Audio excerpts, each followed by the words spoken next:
Senior Bowl practices here in Mobile, Alabama. A wrap for 2018 with Phil Savage. And Phil, your general thoughts on how the practices went this year? Well, first of all, the weather was outstanding. Oh, yeah. The talent on the field was terrific. The competition was great. The coaches did an awesome job both for the Texans and the Broncos. And again, the National Football League descended on Mobile, Alabama with a host of your friends from the media. I think we got the most coverage for this event maybe in the history of the game. Yeah, we had about 600 media members here and spreading how big the Senior Bowl is for a lot of these players. Let's talk about the players on the field today.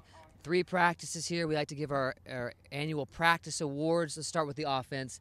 The quarterback that stood out, you think, the most? Yeah, sponsored by Alabama Power. Yep. He was the man that came in here on his magic carpet. Baker Mayfield arrived on Tuesday, and he really was terrific in the practices.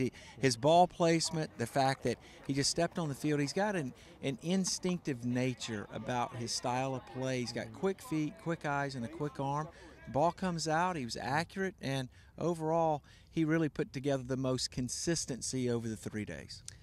He did look pretty good. How about the pass catchers, wide receivers, and tight ends? Wide receivers and tight ends, it came down to James Washington, Oklahoma State. He's been on this field before, of course, when the Pokes came to Mobile and played South Alabama here. But James Washington was the selection. There were several others that did quite well. Mike Gesicki from Penn State. Of course, Michael Gallup, the wide receiver from Colorado State, also did some nice things as well.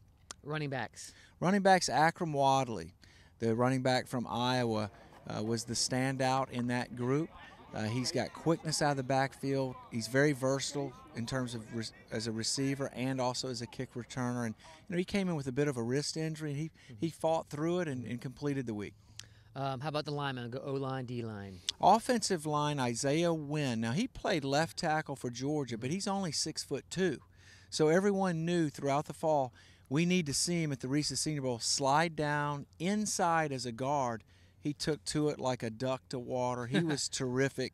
And in my experiences in the NFL, we did this a number of times when I was at the Ravens and the Browns. You take an outside blocker and move him inside, and they have the girth and the quickness and the power. They can survive in there. Isaiah Wynn's going to be a long-time starter in the NFL. At guard. At guard. D-line. D-line was Justin Jones, the defensive lineman from North Carolina State. Of course, the Wolfpack had 4 senior defensive linemen.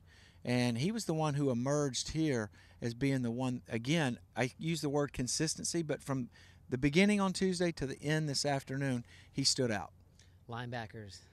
Linebacker was Kamoko Toure from Rutgers. Now, he wins the award for maybe the best looking physique out here in a football uniform, but he did some things out in space and as a rusher that were very impressive to people. I polled a number of NFL scouts that go into the selection process here at the Reese's Senior Bowl, and every one of them mentioned him as someone that really helped himself this week. How about the defensive backs? The defensive backs, M.J. Stewart from North Carolina. You know, they won 1 game during the season. I saw him on Sunday when he got here, and I said, it's a huge week for you. Because oftentimes, if you're on a team that doesn't win very much, they discount you a little bit. And I said, now you're here as a standalone entity, go show up. And he did in a big way. Excellent man-to-man cover guy, both inside and outside. Don't want to forget about the specialists. Yeah, and of course at Legatron, Auburn's version of Legatron, Daniel Carlson was here today. 58-yard field goal in the context of the teamwork. Yeah, I saw that. He's a tremendous talent. He's been excellent in all 4 years at Auburn, and he's going to be a tremendous pro. And really the overall player, we like to have an overall award. Who's that going to? Rob, I think he's the most inspiring prospect, the most inspiring player that this game has ever had, and that's Shaquem Griffin, the linebacker, defensive end, safety from Central Florida. He came in here with a lot to prove, trying to become the first player in the history of professional football at the NFL level to play with only one hand. And by the end of the 3 days, he had a sack, a pressure in the 2-minute drill.